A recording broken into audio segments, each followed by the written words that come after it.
அண்மை செய்தி. மன்னிப்பு கோரிய மனுவை நீதிமன்றத்தில் தாக்கல் செய்ய வேண்டும் என சீமான் தரப்புக்கு உச்சநீதிமன்றம் உத்தரவு பிறப்பித்திருக்கிறது.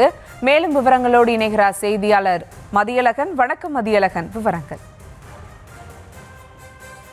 நாம் தமிழர் கட்சி ஒருங்கிணைப்பாளர் சீமானுக்கு எதிராக நடிகை விஜயலட்சுமி தொடர்ந்த வழக்கை ரத்து செய்ய கோரிய சீமானின் மனு உச்சநீதிமன்றத்தில் விசாரணைக்கு வந்தது. நீதிபதிகள் பி வி நாகரத்னா, ஆர் மகாதேவன் அமர்வில் இந்த வழக்கு விசாரணைக்கு வந்தது. அப்பொழுது விஜயலட்சுமி தரப்பில் உச்சநீதிமன்றத்தில் இந்த விவகாரத்தில் செட்டில்மெண்டிற்கு தயார் என்று சொல்லிவிட்டு அதன் பின்பு செய்தியாளர் சந்திப்பில் செட்டில்மெண்ட் இல்லை என்று தெரிவித்ததோடு சம்பந்தப்பட்ட பாதிக்கப்பட்ட நபரை பாலியல் தொழிலாளி என்று சீமான் விமர்சித்ததாக குற்றம் சாட்டப்பட்டது. அப்போது நீதிபதிகள் தற்போது குற்றம் சாட்டும் நபரை பாதிக்கப்பட்டதாக கூறும் நபர் புகழ்ந்து செய்தியாளர் சந்திப்பு கூட நடத்தி இருக்கிறாரே, நீங்கள் ஒன்றும் குழந்தை இல்லையே என நீதிபதிகள் கேள்வி எழுப்பினார்கள்.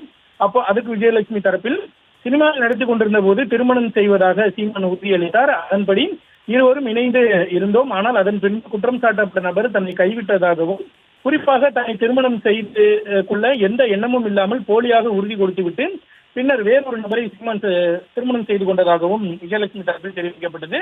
மேலும் திருமணம் செய்து கொள்வதாக கூறி பாலியல் ரீதியாக தன்னை தொடர்பில் இருந்ததாகவும் விஜயலட்சுமி தரப்பில் தெரிவிக்கப்பட்டது. இதனை அடிப்படையாக கொண்டு சீமான் மீது வழக்கு பதிவு செய்யப்பட்டு இருக்கிறது. அது மட்டுமில்லாமல் தொடர்ச்சியாக சீமான் தன்னை குறித்து அவதூறாக பேசி வருவதாகவும் குறிப்பிடப்பட்டது.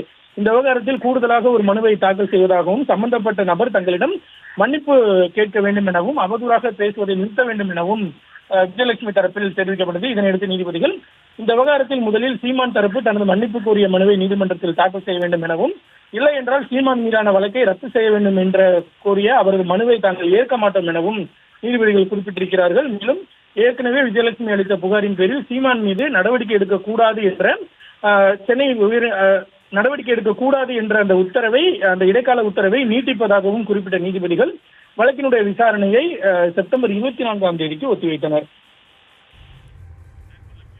விவரங்களுக்கு நன்றி மதியழகன்.